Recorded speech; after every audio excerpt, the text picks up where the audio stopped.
2, 1, 0. We lived in a community, a certain where it's open to the community. You see everybody, you see all kinds of people walk around you. You experience the way they live, they talk and they behave. And thank God, my parents were very strict, but they were the kind of people you would say they are easy to raise. At that age, there were a lot of things I saw, there are a lot of things I got into, get to know them, and that gave me different perspective of how life is. My mother was a baker, my father was a fisherman, he was a preacher also, so that is the kind of life we live in a community where it's open to people and we see the day-to-day activities as they are. So from what you said, like growing up in an open community, and then what people will see in the kind of house you live, like in a compound house, what kind of a child were you? In fact, I was timid. Bonding between my parents were not there. So there, even you are not allowed to even express yourself. When someone, when you do something and then they ask you whether it's you or not, so it's you. Meanwhile, it's not you. So there, my spirit was suppressed, and I grew in that environment for quite a long time. So it made me timid. I couldn't express myself. I lived in an open community. It was a shut-in. There was nothing around me that could make me to project my mind into the future, to think even that I'm going to become a father or to father. That wasn't me.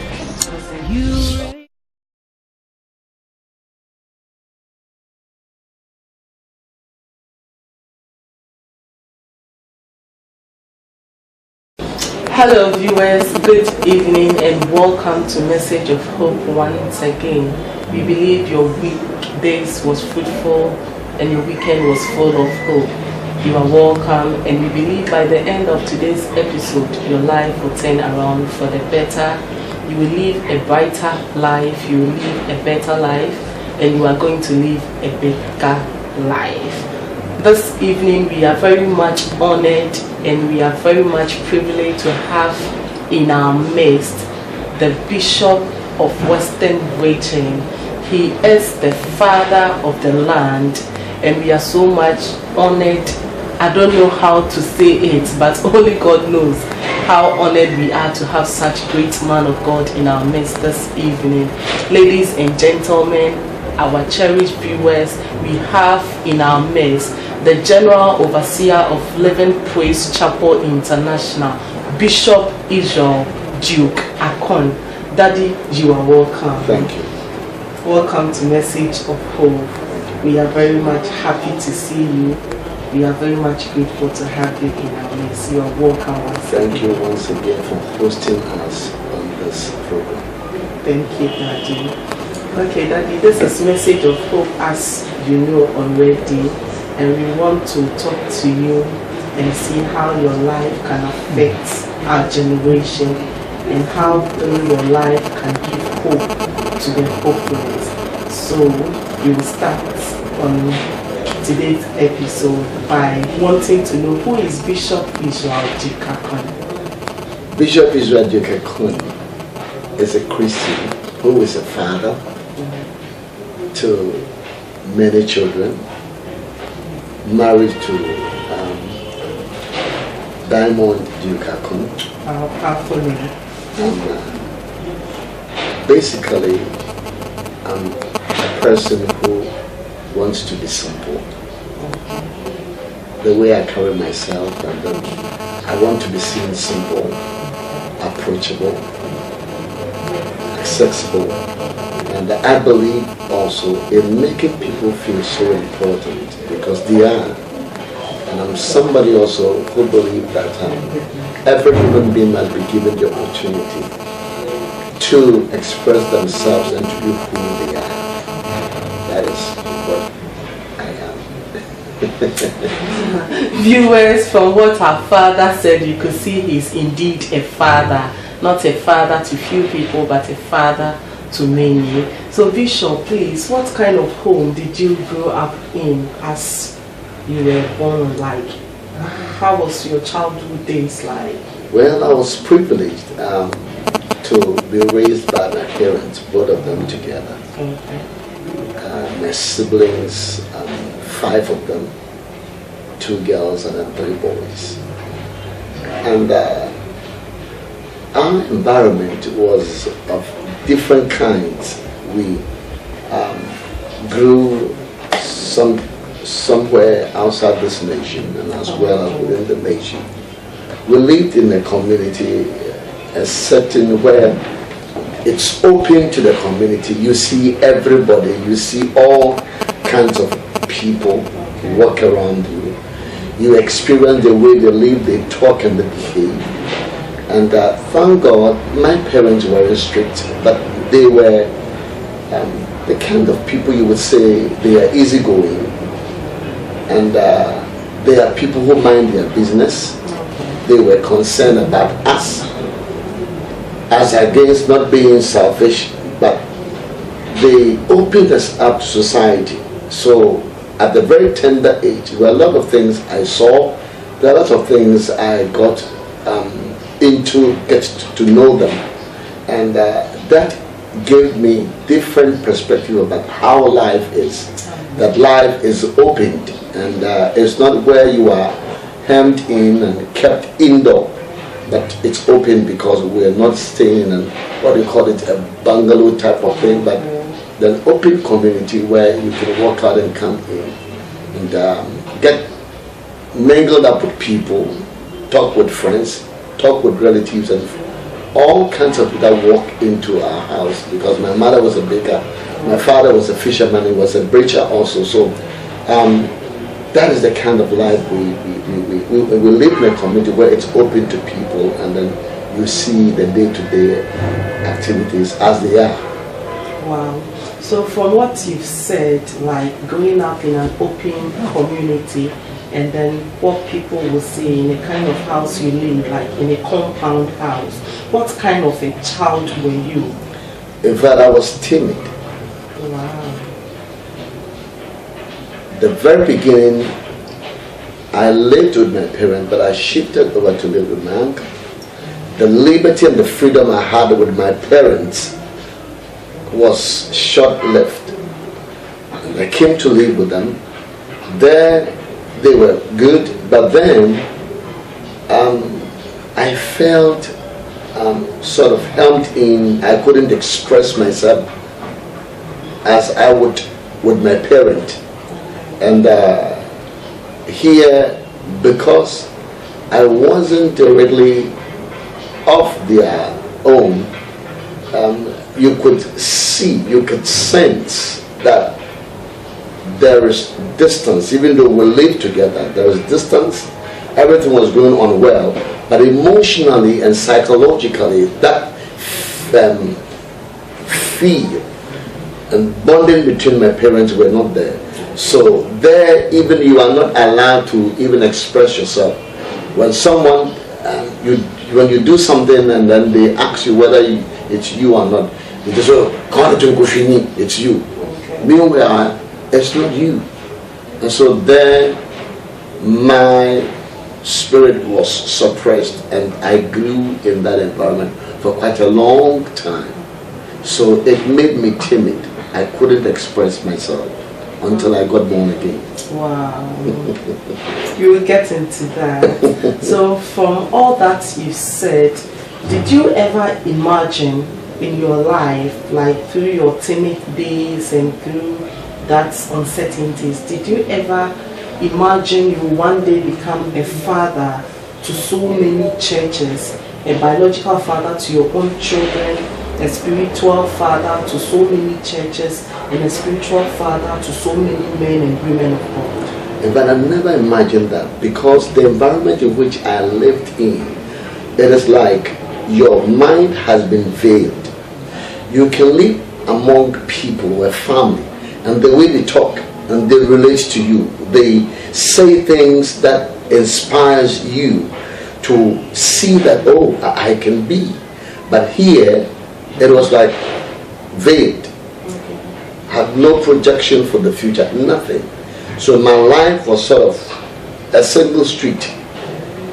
The relation wasn't there at home where parents talk freely.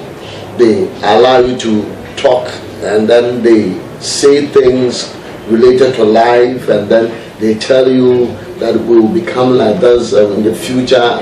We aspiring to become this or that. That wasn't there. So for my life, it was like I was, even though I lived in an open community, it was a shut in. There was nothing around me that could make me to project my mind into the future, to think even that I'm going to become a father or to father. That wasn't there. It wasn't there. So that was a miracle, a real miracle. Sure it is. Sure it was a miracle. So you've never imagined you'll be a father to so many people. Bishop, can you know the types of schools where you privileged to go to school, since you stayed with your parents for a while and then you spent most of the time living with your uncles and your aunties? Yes. Did they see you through school? I would say that God providentially did that for my life. In fact, when I look back, I realized that God did it so. Because at a point in time, one of my uncle's wife saw no need to continue. So when I was passed over, given to another person, she came in to tell the person, let him stay at home and sell. Go to hawk and around. But that person said, no, I picked him up because I wanted him to school. And I thank God, I realized that that was God. And so on and on and on, I've seen the hand of God behind the scene, making it possible for me to continue schooling till where I got to in life. Okay, so if we can say, or on Message of Hope platform, we can boldly say God was preparing you for something brighter, better and bigger. I believe that. In fact, when I look into my life, I realize that God did that, because the event that unfolded could have easily cut short my education. Because when I look at it in relationship to the people around, I saw that God behind the scene did that. God, there was the hand of God to it. There was no doubt about it. We praise God. And Bishop, please, we would want to know, since you were living in an open community, did you ever smoke? For the smoking thing, yes, I didn't smoke, but we were picking pieces of smoked cigarettes, and then we hide, and then we were trying to play the big man kind of thing, but then we realized that it wasn't helping. But then my uncle, when he gets hold of you later, meanwhile he was a smoker. But then we hid ourselves to try to do it, but then we didn't do it so much. Yes, we realized that we didn't do it so much. Okay. What of drinking alcohol? Drinking, we did that when we grew up. And I remember when I was in the middle school, yes, we did it, but we did it in a very, I would say, nice way. Wow. I remember some of the times my cousin, before I go to school, we would take beer, and then I make sure that I have PK in my mouth, chewing. Very professional way of yes, thinking. and he was good, so we could do it and then cover it up. But thank God for my salvation. I thank God because the way we were doing it, it was sort of pleasurable to have it done. I remember at a particular time, I got so drunk that I was just being held in the arms of people, taken to the room, and unfortunately I stumbled and he left me. My head went straight into the door and the door banged open. I will never forget that. And I got sick. But from there on, when the Lord came in, it stopped. In fact, it would have been something else if the Lord had not come in, because in between that time, I was now growing and then becoming aware of my environment. And then I was emotionally trying to pick my level kind of thing. So I felt lonely, kind of. And that was gradually going to make the bottle my friend. But then when I got saved, that is where it all cut off. Else I would have slipped so much low into it. But thank God the Lord saved me. Since your father was a fisherman, did you ever go fishing with your father? Oh, my father did everything to really do that, but I was scared. He could take us, swim so far deep with us, just to teach us and train us how to swim. Listen, I could not learn how to swim. One of the things that I so much regret I couldn't do, because my father was a very good swimmer, and anytime he carries us to go so deep into the water to teach us, I didn't do that. I could not do that. What brought about that fear? Well, I was afraid of the water, but my siblings, for them, they did it. For me, I don't know, but I had some particular fear for it at that tender age. Okay. So I failed to cooperate with him. He was doing all that he could to, but it's unfortunate. But today I regret that I don't know how to swim, but I wish I could be taught to do that at this age. Wishes were horses. My guys would have been riding now. Yes. Okay, so please, Bishop, how did you give your life to Christ? What influenced that decision to give your life to Christ? We were attending Methodist Church. That's where we were attending church. And one Sunday morning, normally I go to church very early. I got there all alone by myself, sat down, and started reading the book of Revelation. After reading the book of Revelation, the events that unfolded got me scared. So I was wondering, how do I escape that soul? What is the way out? Then later on at school, there were these Christian brothers who would come to have worship with us every Wednesday.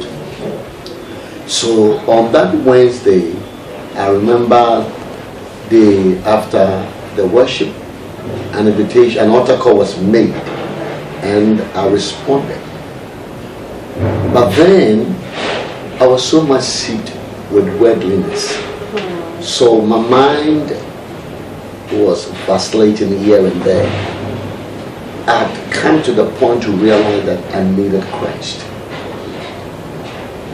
So it was like the Lord was gradually nudging me on to be saved. So I was taking steps one after the other, but then still my mind was in the world. Then when I was about to enter the secondary school during the vacation, just about to enter, there were two brothers who came from the Assemblies of God Church. One Thursday was Friday evening. I was then at my auntie's shop. We were then baking. So it was a bakery shop. And I was there with my pencil and my notepad, drawing sheets, sketching the picture of the Lord Jesus. See how God worked it out, one step to the other.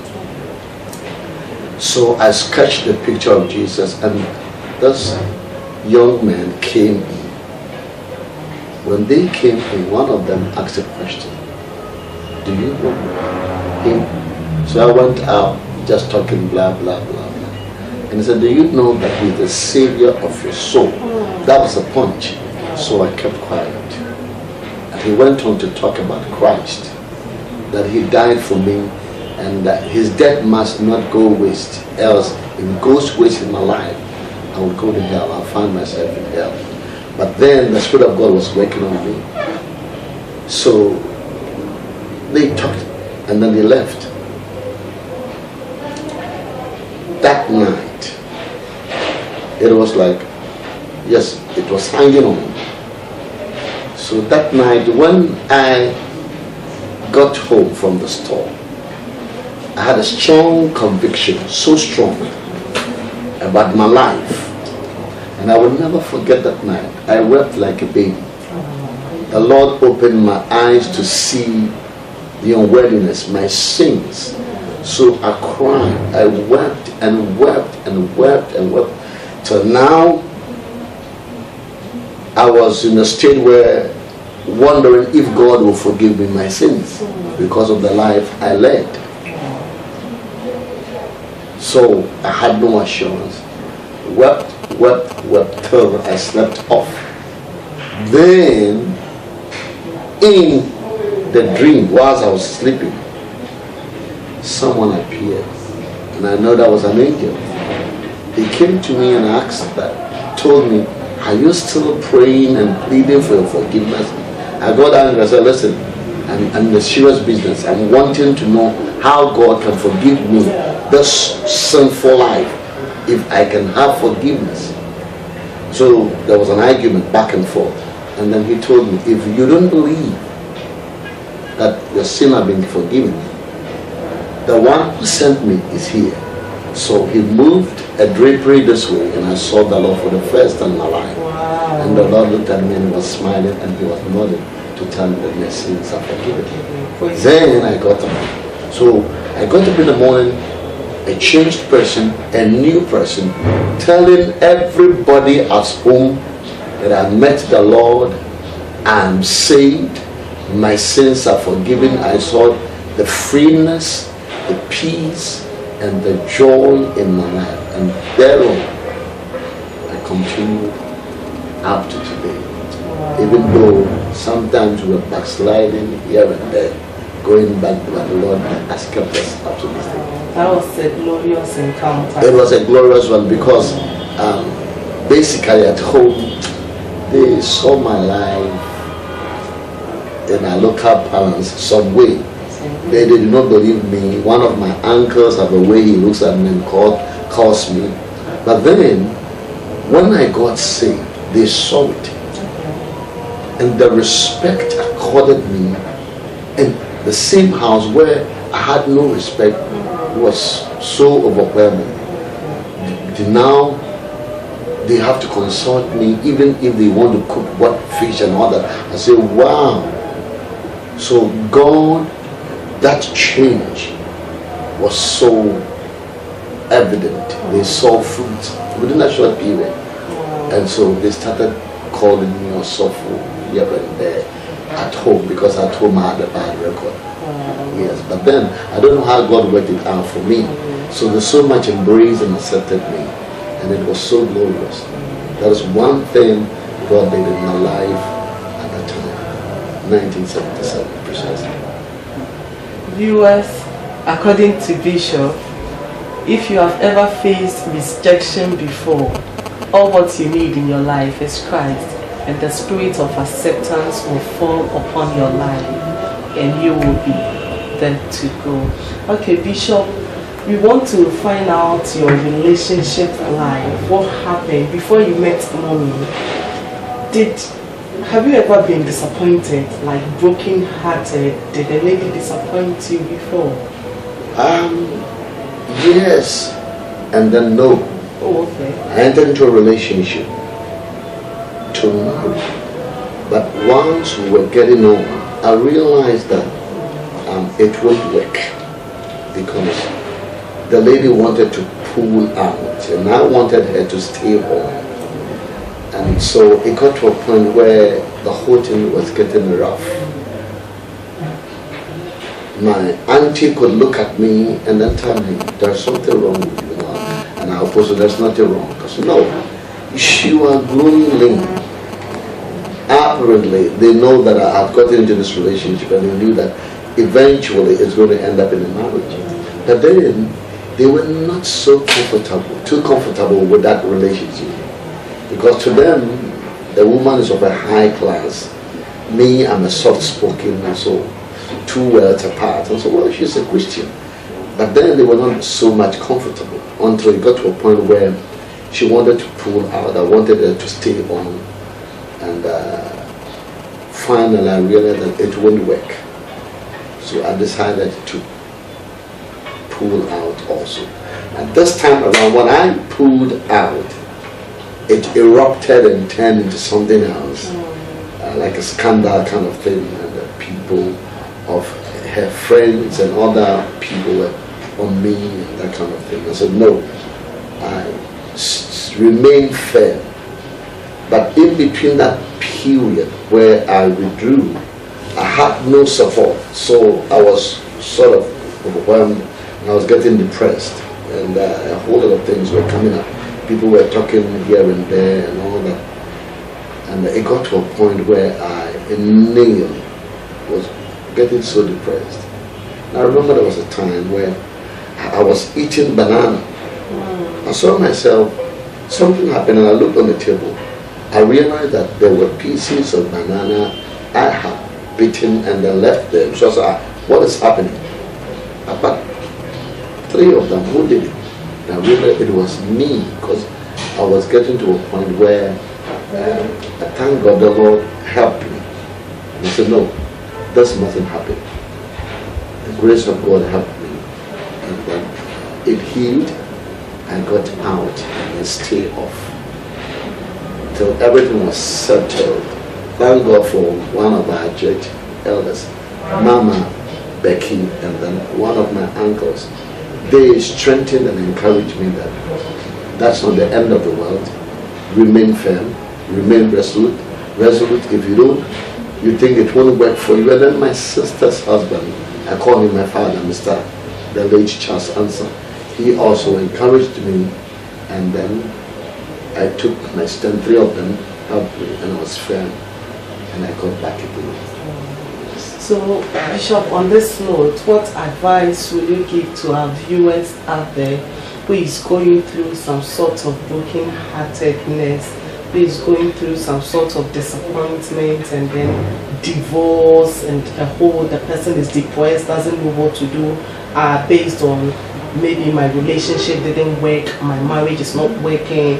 What sort of advice can you give to our viewers? One of the things we must realize is that when we get into such state, we get confused and depressed. A lot of thoughts that race through our minds. But then, know that if the man left, or if you are the one leaving, you must realize that it is God who will give us the peace of mind. We must turn to God and turn to the Word of God. We must also seek counseling. Seek elderly men and women who would give you a lot of assurance and confidence, because you are broken. You begin to feel inadequate. You would have insecurities here and there, rejection from people, your friends, relatives. But then realize that you are a single person with a destiny, with a purpose in life. Therefore, seek counseling.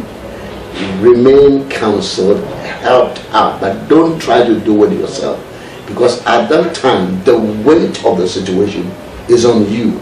So when you go through counseling, you are helped to see the other side of life, and you are taken through the Word of God and prayer. But when you remain in your corner and you allow people who are against the man or the woman to begin to use you as a form of a punching bag against that person, they will break you up.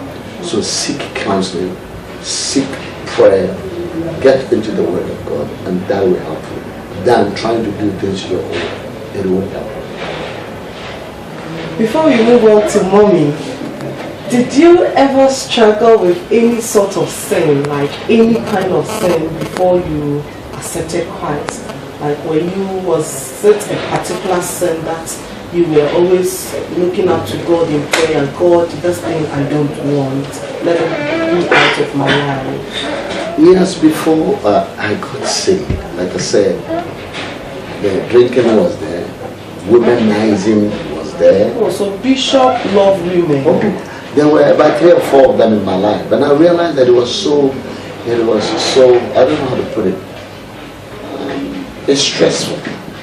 To keep 4 women at the same time. Yes, it's like more or less the women love me. Yes, you are handsome.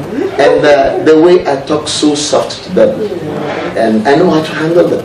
Wow. So the softness and then the how do I put it? Being so nice makes it easy for them to walk into my life. And so I became vulnerable. I would easily fall for them because I was so nice to them. And so from here, from there, and so it made you a liar. Because always you have to make sure nobody's watching you. You have to go this way. Even if you're going this way, you have to go this way, that way. And then go past the people and get there. That was so stressful. And you're always living in fear that you'll be caught. And I remember caught a few times here and there. And they knew some of them go to Nusubana. But I thank God that when I got saved, God helped me. One of the things the Lord did in my life was that when I got saved, God gave me wisdom to stay out of my life. I told them I've gotten to Christ. And some of them were suspicious. They were telling me, you've gone to Church of Jesus because of those ladies there, those chicks. They were warning me. One particularly was warning me. But I knew I've given my life to Christ. And I realized if I stayed in that relationship, it wasn't going to help me. So I moved on and I got stuck to Christ. And after 12 years, I stayed out of their lives. They met me. So these ladies, some of them saw me after 12 years, after 15 years. But then I've gotten full into ministry, full-time minister, a full-fledged minister. But still they did not believe because of the way I was. But they still had to watch on me to see. So one of the things God did in my life was snatching me away from women. And I stayed away from them because I knew that was going to cause me a lot of trouble. And so the ladies in the church saw it. And some of them were commenting, "Baby, don't get us much, you don't know." I was as slippery as okra.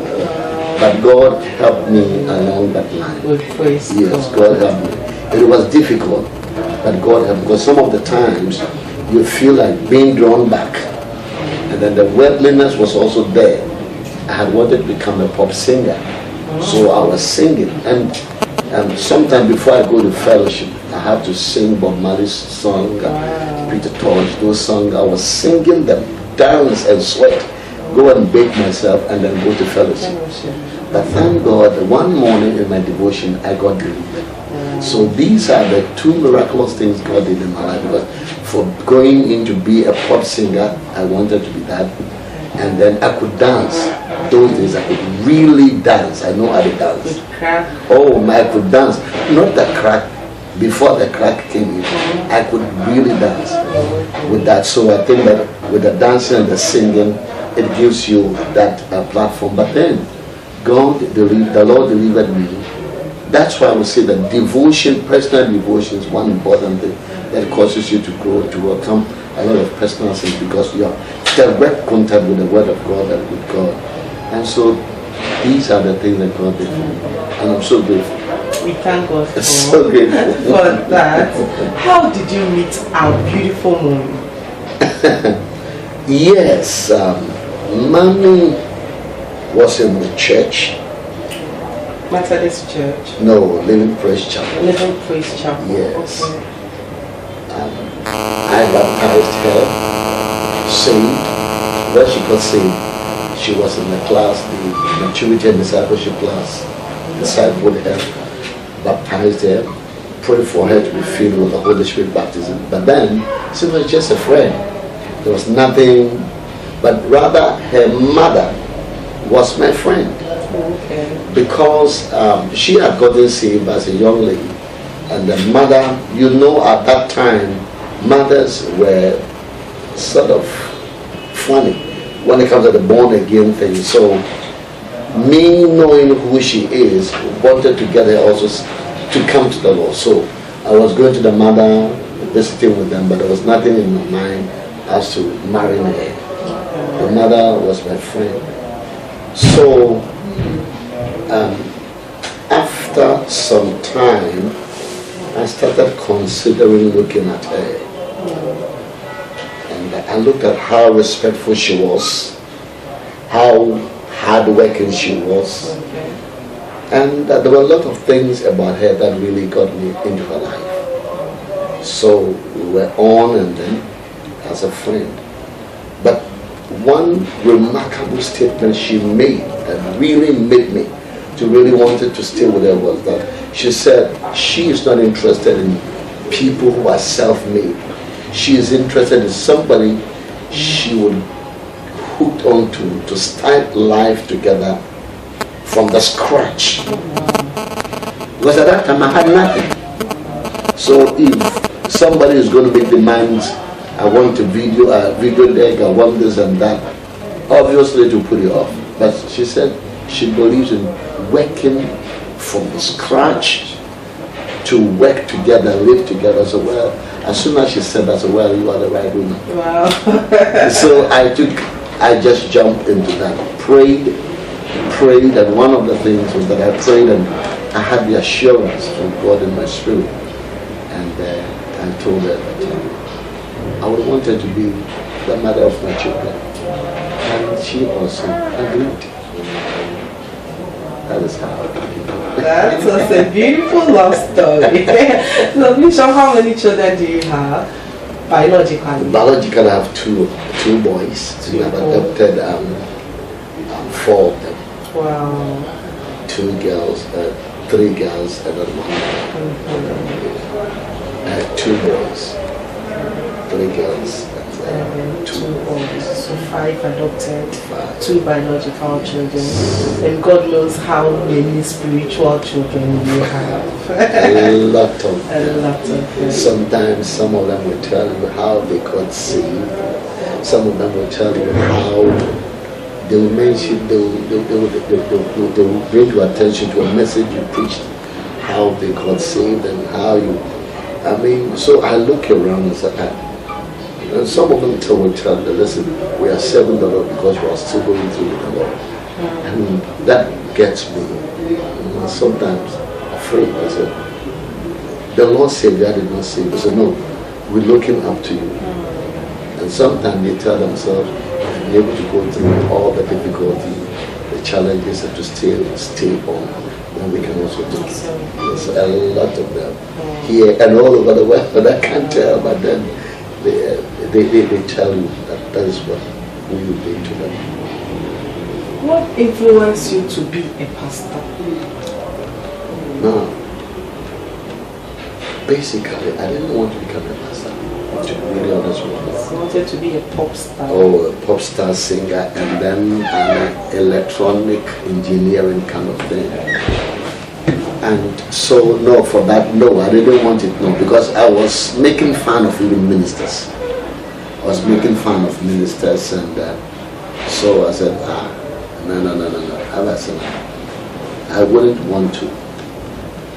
But then, when I got saved and started wanting to serve the Lord and to live for God, the desire to do the work of the Lord was there. So it grew gradually. I had the heart to nurture young Christians and believers. And so there, alone in the church, working here and there. Then I was asked that once you have that desire to take care of the people, why not go and take care of the branch church at Kung Fu Ku? So I said, well, I would go once I work. My family had a big bakery, so I was raised as a baker. Everything about bread, I really know how to do it. So I was baking at the same time and then helping to raise the church. There the gift of a pastor gradually was being nurtured. Gradually. Whilst I work, I do ministry, do the work. There, bit here a little, there a little. The gift started coming out to nurture people, to take care of people. Then, here I got to a place where they needed a full-time pastor to pastor the church in the village. I decided to work at the same time, to be in the bakery whilst I do it, but I was asked that the village were need full attention. Why not do it? I wanted to do it at the same time, do the bakery thing. But then finally I resolved I want to do the work of the Lord, to take over the village. The reason is that the night the church was inaugurated, the Sunday morning, that night when we went to service, God opened my eye to see the need of shepherding them. And I remember while they were dancing and happily singing at the pastor, I had gotten out and was crying because I didn't want to stay there. But God turned my heart and I started loving them to stay. And then people realized that suddenly I've gotten so much marriage to the people in the back country. I wouldn't want to come to town. God helped me. The adjustment was made in no time. And I was there just with them. That's how I got in, fully wanting to see them grow to love the Lord. Bishop, you were an associate pastor for so many years.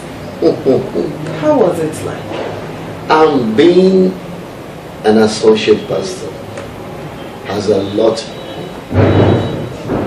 to be done. You have a lot to do. You have to obey, take instructions, lead, but it's a great privilege to be an associate minister because the leadership go through a lot of experience once you hide behind. And things they do, you are taught, you are instructed. And my father in the Lord, Dr. George Ferguson Lane, and then the Apostle Oswald Nunu. These are the two people who fathered me. Oswald Nunu began it, and then I came into the life of the Apostle George Ferguson Lane. And during that time, he raised us. He told us that he was going to mentor us. So being mentored, you are there raw, raised, taught. There are days he sits down with you, he calls you, organize seminars to teach you, to raise you. And sometimes also you are there, you are called upon, come, go, do that. Without any foreknowledge. They tell you you are home, and sometimes like you work 7 days a week. Saturday morning you'll be there. The Apostle George Ferguson Lane will come, honk his horn, and then you have to hop into his car and then move with him. And in the church setting also, he being the lead person, the senior pastor, we being the associate.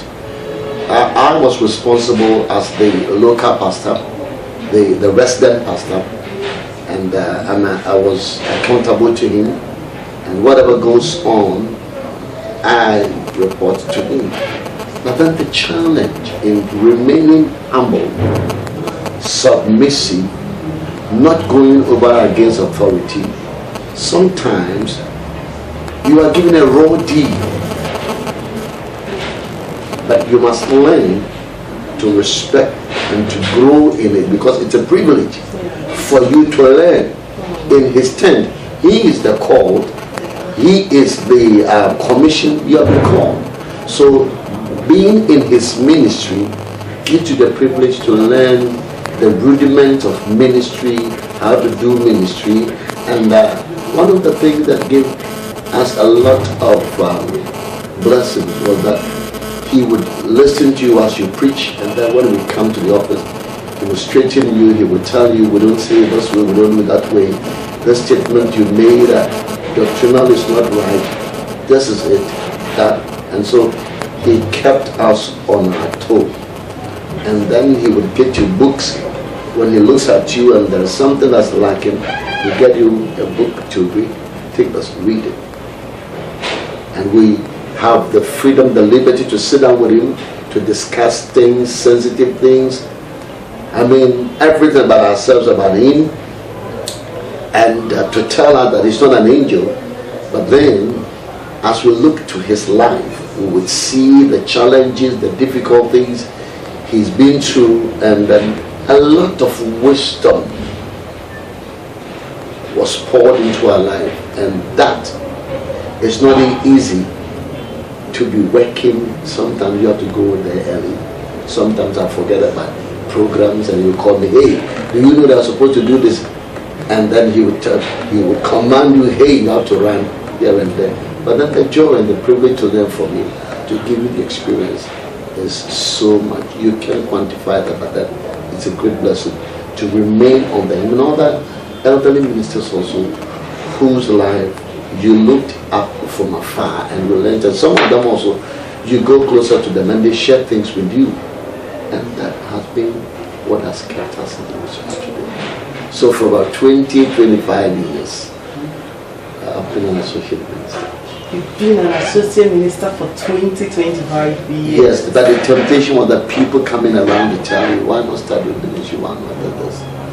And you wouldn't believe that some people came to me and they said, well, the way you are so stuck to your father, it's not, that's something, there could be more to it than that. Because some of them tell me, but you, when we are about to start ministry, you would sit down with us, you would teach us the basic things we need to do in ministry. And you will not start your ministry. What are you waiting for? And I tell them that the Lord has not asked me to start yet. I don't have a name even to begin with. But I believe that when you are called to serve in the office of an associate minister, it's a whole world by itself. And out of that experience, wrote 2 books, to be an associate minister and to be a senior minister. The wealth of knowledge and information I got staying under my father was a good thing to grapple with. You said people came to you, yes, to ask questions. Why don't you go start your own church? Yes. What made you that loyal to your senior pastor, the late Apostle George Ferguson? I realized that serving the will of God does not mean I must get a platform to jump on it. There's something God taught me from the book of the life of Joseph. When Joseph had his big dreams and all those things, now to him, he thought he was going to be raised to become a great ruler. But then he served God's purpose in the life of Pharaoh. That which God showed him was realized when he served the vision of a hidden king. You realize that. So I realized that I don't need to be on a platform on my own to become big or to want to be a general overseer. All that I wanted to do is to serve the will of God, the purpose of God for my generation. If I've been an associate minister, that is what God has ordained. And then it's a ministry God has given to a lot of people to be able to be raised and to raise the hands of his servants. And that understanding kept me going. And a lot of things God did in my life. That's what made me to realize that I don't need to branch off to be a minister. As after all, I was the resident pastor. He travels and he leaves the whole ministry to yes. And one of the days he was in US and the host looked at him and said, "You seem to be relaxed here, because one of your brothers come travel abroad. They are restless, but you seem to be so relaxed. What is the secret?" I said, "Well, my son is one I've raised, and he has no intention trying to take over the ministry from my hands. He has been raised, mentored, discipled to understand the role of an associate minister without becoming somebody who would take over. Because when he travels and he comes to meet the congregation just as it is, no comment, no hard statement, preaching to project myself. That look at the anointing in my hands. As you see, the anointing in my hands is bigger than the apostle. That I know my role as an associate minister. I played it as God gave me the grace, and he had no fear, he had no trouble, and that is what kept us. How about your relationship with your mother in the Lord, Lady Apostle Celia Ferguson? Mom, how do I put it? We were so closer to her, even than our dad. We were so closer, we were talking. I mean, we had time. I mean, I don't know how to put it, but we were so close, so open and close. We could share pain together, disappointments together, joy together. So that relationship was so wonderful. We were so knitted. That's one of the things that helped me. Because when I wasn't married, she was cooking and then asking us to come to eat. And she was so much concerned of her mother. Also for Edita, she wanted to find out how I'm doing, and then she would ask you questions. That makes you know that she's so much scared. So that bond was there. That was one thing also that really kept me going in ministry. There was a strong bond amongst us. What was the joy, that excitement that was raised in you, that birthed forth from you, the day you were named as the general overseer of Living Praise Chapel? I really, I never expected my father in the Lord to go abruptly. No, it wasn't there. I wasn't prepared. It just happened that he went to be with the Lord, and then here, the next in commands was me. And according to the Constitution, one of the things that helped us, that the Constitution had been, it's there, that the first vice, in absence of, can take over. So the ministers there got to know that's how it is. But then they are not, they suffer they are not their acceptance. And they said, why not? Because you have been in the lead and you nurtured some of us. So we accept that. And so as the Constitution made the provision for, they just did that. And then the induction was done, and I was asked to take up that office that day. It wasn't easy to be in the shoes of my father. Yeah, the challenge was, I never saw it coming. But then some way, somehow, the Lord had given me a particular revelation, but I didn't understand it until after that I got to know that that was what it meant. It was a huge task. He was a man of excellence. He does a ministry, the pedestal on which he does ministry was something else. But then I'm grateful to God that he raised us, and then he expressed a lot of confidence in us. Because sometimes he will sit down and allow us to preach. And once we are preaching amidst the mistakes, you will see him so excited. We preaching and encouraging us. So that really gave us the release and the confidence to be able to do ministry. He was a good coach and a good mentor. Very good coach and a good mentor. I mean, and he's one particular person, when you preach a message and he cites in it so in-depth and citing, he will take your message, your notes and read it. That's how, that is what taught us that this is a man you can learn from. He'll tell you, let me have your notes.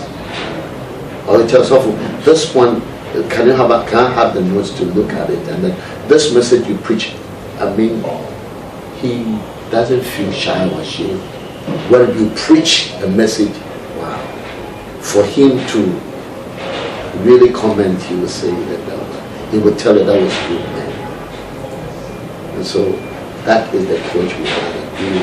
We spend this time to do ministry.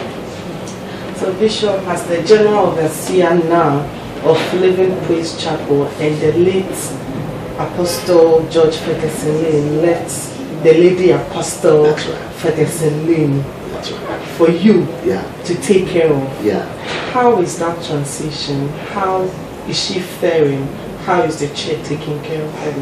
Yes, the understanding I had was that she wasn't just a wife, but she was a co-founder. Oh, okay. So as soon as our founder went to be with the Lord, she stepped in as a co-founder, and that's how we looked at her. So she is responsible for the women, the aspect of the women, and then the welfare of ministry, of people in ministry. She is the one there. So she is a minister in the right. And because we saw her as a co-founder, she stepped in, even though I have been made the president, but she as the founder, I looked up to her because she and our founder carried the vision together. So we looked up to her. So that bonding, even though the transition was done, we were blessed, we were fortunate to have seen her as a co-founder, not to push her aside. She has a say so. If there are things that are not going right, she can control her attention. She will do some findings of what is this, what is that, what are we doing, what is that. So that is how the relationship can be. What's your greatest fear in ministry? My greatest fear in ministry is to fail the Lord. To fail the Lord. Fail the Lord. I have a fear to fail the Lord. To be told that step aside, I never knew you. So my greatest desire is to stand perfect and complete in all the will of God. Whatever God wants me to do, my assignment is what I pray always. There's a prayer I pray. I pray that God would teach me things I do not know, show me that which I cannot see, and prepare me for what is prepared for me. And the Lord should guide me to just do His will. What heaven has ordained is what I want to step in, and I want to do that. Apart from that, I don't care about whoever, whatever. I want to be told, our Papa, no qualify. Okay, Bishop, from all that we've heard you say, from all that you've been through, I know you love to read. So apart from the Bible, what other books have you read that you can stand tall and say, oh, this is the manual for my life? But apart from the Bible being the manual of my life, I think this is my second best book I have read. I thank God that my father, who got going to be with the Lord, both Reverend Nunu is still alive, and then Dr. George Ferguson Lane has gone to be with the Lord. Both of them, these are bookworms. So they brought that into my life to read. And I got exposed to the book of E.W. King. His books, and then the Prophet Kenneth Hagin. These are books that really help me. But on the secular world, I read all kinds of books. I read anything that comes my way.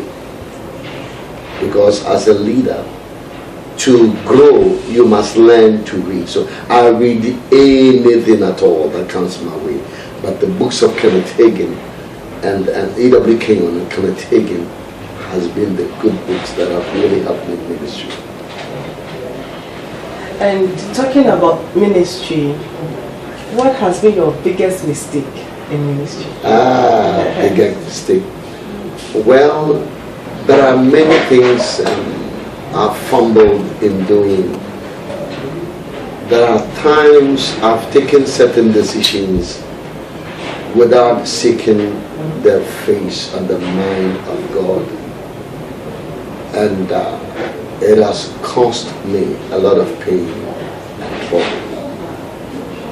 And I would say those things has got to do with people. If I'm given the opportunity to redo it again, I would know how to relate to people. But I'm still growing in relationship with people, learning to relate well to people. But then I've had mistakes in relationship with people, how to treat people. I've fumbled in treating them well, not to treat them the way, to me, I believe I should have treated them. I should have treated them well, but I failed because I lack understanding and knowledge. But as I grew, I realized that I could have done better. So there are a lot of regrets when it comes to relating to people because of the pain I've caused them and they have caused me. Yes, that the human, the relational aspect has been painful. And I remember, yes, I would say about 18 or 20 years back, went through some pain for 6 months in relationship to members. Yes, but then God helped me. That is when I got to know that I'm vulnerable. I had to go through pain, unforgiveness and hurt for a long period. I have to every day go to God, ask forgiveness because the pain was deep. But then, when the Lord helped me to understand that I overcame that, and it helped me to stay working. But I wouldn't have loved to visit that experience again in relationship to dealing with members, forgiving them and all that. If you could start life all over again, will you still be a pastor? One of the things I am so grateful to God for, making me realize that God's only son was a preacher. And I, as God has ordained my life to be, I knew when I got saved, before I got saved, there were some people who came in my life and they were pointing towards the line that I'll become a preacher, a pastor in the future. I said, no, I'm not going to go there. And when I got to know that that was God's plan and purpose for me, unless God tells me that you become a banker, but as far as I'm concerned, if God will let us come again, I will seek to know His mind and do what God wants me to do. Yes. And if you could start life all over again, what would you change about life? If I would start life all over again, I would want to do a lot of studying. I would want to do a lot of studying. When I was growing up, I did not know that I was going to become a minister. And so there are a lot of things that don't take them serious. But if I could start life again, if God would give me the opportunity to go back, I would study like no man's business. Read any kind of book, but there will be the temptation to the effect of. But then I would do a lot of study. I would do a lot of study. That's great. So, Bishop, to our last question. How will you relate Isaiah 40:31 to hope as our key? This thing is like a message of hope. That's the name of our program. So how will you relate it in terms of hope, giving hope to our viewers? Our world is full of trouble. The book of Job says the man born of a woman is a few days and full of trouble. But then I would want every person to know God is the God who always wants to give hope to man, because the devil has painted a gloomy picture to humanity. There's no hope. But the coming of the Lord Jesus brought hope to us. So it doesn't matter who you are, there's still hope for you, because God is a God of hope. That's what Scripture says. So God wants the whole of humanity to know that there's hope for you. It doesn't matter how deep you sunk into sin. It doesn't matter how wretched your life has been. It doesn't matter how sin has messed up your life. God knows how to recreate our lives, brings us hope again. So the coming of His Son was to give hope to humanity, to forgive us of our sins, to deliver us from sin, Mary Magdalene, and those, particularly the man of Gadara. It was so hopeless and deplorable situation. But when Jesus went there, the man was delivered and hope was born again. So whoever you are, your marriage is broken, there is hope. You've touched on a relationship and it's broken, there is hope. You failed in life, there is hope. Every day there is the opportunity to begin again. Where you have lived up to is an end of a life. But a new day will dawn for you when you lift up your eyes and look to Christ. So Christ is the message of hope to those who are no hope. Christ is the message of hope to those who have no hope. According to Bishop, all you need is Christ. And it doesn't matter your situation, it doesn't matter where you find yourself, it doesn't matter the kind of sin you are swimming, resting, sitting and dancing in. Christ is the last hope. The church is the last hope. Beloved, your situation is never hopeless. There is still hope for you. Bishop Israel Duke Ackon, thank you very much for accepting our invitation to be on a platform of Message of Hope. May God keep you for us. Thank you. May God bless you. Thank you. May God grant you long life. I want to say we're also grateful for giving the opportunity to share our life with you. We are honored, Daddy. We are honored. Thank you. So viewers, we come to the end of today's episode. This has been your all-time favorite program, Message of Hope, which makes your life brighter, which makes your life better, which makes your life bigger. And today, as usual, I have my team here. We have our PRO, Pastor Michael Kobna Ibo Aban. Do you need a trainer to train your church workers?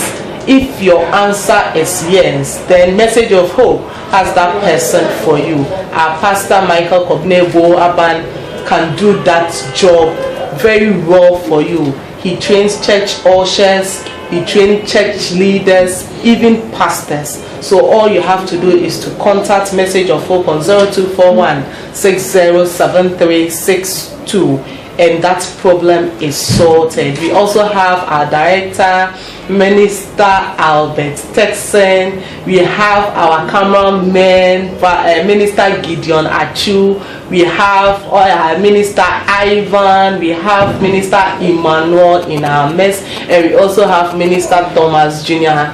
Thompson in our midst. If you need professional cameramen, just consult Message of Hope. Contact Message of Hope on the same number 0241607362, and you are good to go. If you also want to sponsor Message of Hope, you can also contact us on 0241607362. And today we are so much blessed.